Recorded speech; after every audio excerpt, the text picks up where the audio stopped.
Hello, Hofstra fans, and welcome to the WB Mason Coaches Report with head women's lacrosse coach Shannon Smith. Welcome, Coach. Thanks for having me. Coach, congratulations on being the CA regular season champions. Thank you very much. Very exciting. Regular season concluded over the weekend. You went 1-1 last week. They lost to Stony Brook earlier in the week, and then you concluded the week with a win over Drexel. Let's start with the Stony Brook game. Just overall, your thoughts on the game, a 12-8 loss to the number 6 team in the nation. Yeah, I thought our team played tough. We had the opportunity to tie it up 5-5 at the end of the first half with a man-up opportunity. Unfortunately, we missed 2 of our shots there. And then in the second half, we lost 2 to 3 draw controls right in the beginning of the second half. Stony Brook went down and scored, so they kind of took an early 3-goal lead, and then they started to stall the ball a little bit more in offense. So defensively, we had to sit back a little bit. Then we started to pressure out. So we let up some things that we normally don't let up on defense. And then offensively, we were playing fantastic. I thought the ball was moving really quick. We were finishing our shots, but we lost some draw controls. So there were some areas that we need to tighten up going into the Drexel game, but overall I was happy. Not happy that we lost, but happy that we had another competitive game. We saw some improvements in some areas, but going forward into the Drexel game, we had to make some improvements on the defense side of the ball. Offensively, we needed to be consistent and play with that level of play again against Drexel. And on the draw controls, we really needed to dominate that going into that game on Saturday. Individually speaking, who were you impressed by on your team in Tuesday's game against Seawolves?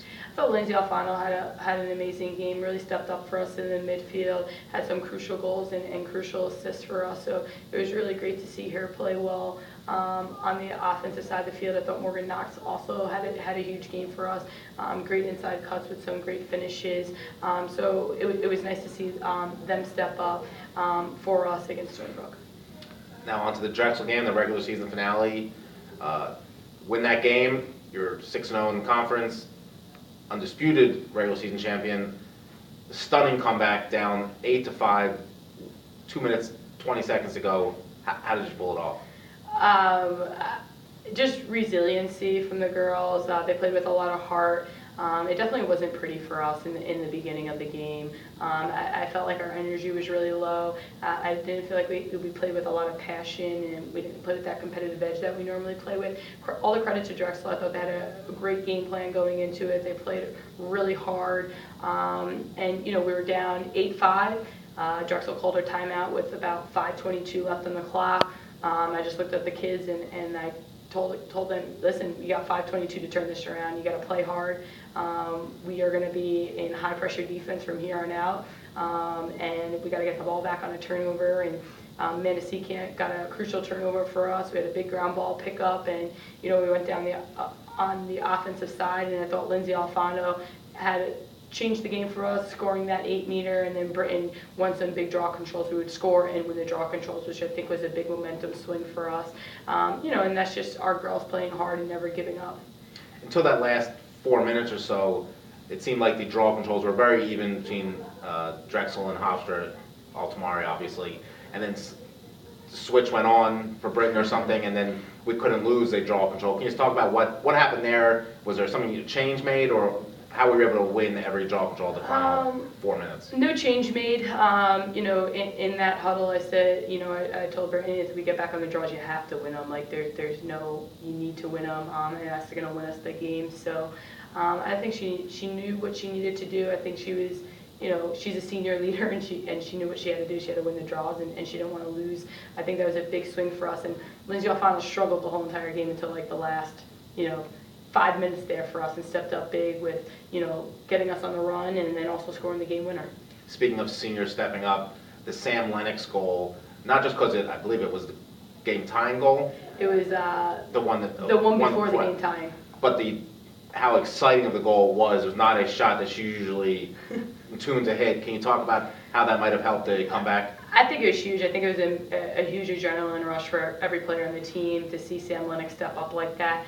She makes those shots at practice, but never seems to really come out in games with them. She does a great job moving the ball for us, and and cutting inside, and all of a sudden, she got the ball behind the cage and took her girl one-on-one and ripped that shot high.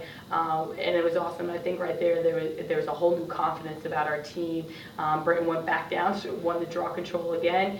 She got the ball behind the cage and went and scored the game tying goal for us, and then won another draw control. So 4 big draw controls right there for Britain, and a job well done on the offense for moving the ball, and a lot of players really stepping up big for us. Something we haven't talked about a lot this year, defensively, Audrey Bird, 4 ground balls in that game, just strong game defensively. Can you talk about her efforts in that game and all season long? Yeah, Audrey's has been great for us. She's a redshirted freshman. She came in with two knee injuries, and she struggled a little bit to get there. And I'll never forget the Maryland game. Some of our defenders were struggling. We turned to Audrey on the bench. We were like, "Here we go, you're in." And she's never looked back since. She started every game since then. She really stepped up big for us in the Maryland game and has played huge in every game. It's a great job clearing the ball for us and had huge ground balls, like you said, against Drexel. Britain Altamari breaks the school's all-time scoring record in the game against Drexel after tying it in the Stony Brook game. So now it's 244 career points. Can you just put her career in perspective, in some sort of perspective? I think she's done a phenomenal job here for us. Anything that we've asked her to do, she's done. And I'm just really proud of her. I think it's a historic moment. It's been here for quite a few years, this record, and to score that many points in your career is amazing. And she's done a lot, especially stepping up for us on the draw controls. It was a thing that she's never done. We taught her really quickly in the middle of the season last year, and she's really never looked back from that. So now we turn the page. Team is 11-5 overall, 6-0, finished the year 6-0 NCAA. Time for the conference tournament. Towson's first up. Your thoughts on facing the Tigers again, a game that went to double overtime earlier this season?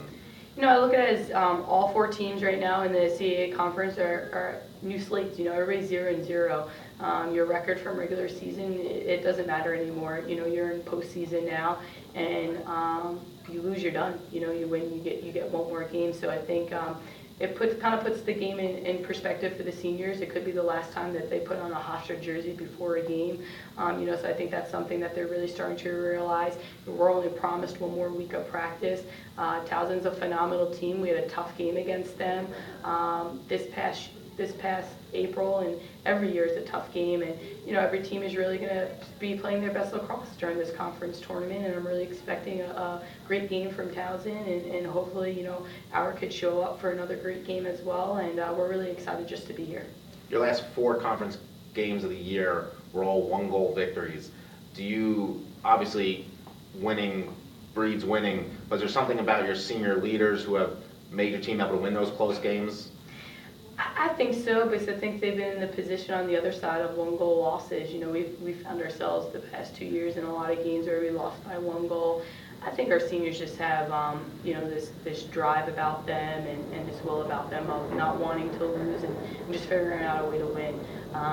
They really showed some mental toughness and they play with a lot of heart. So I'm really proud of those kids, but they definitely have their work cut out for them because Towson's a phenomenal team, and we're really looking forward. We're just really happy to be able to play, be able to have another week to play together. Well, good luck this weekend, Coach. Thank you.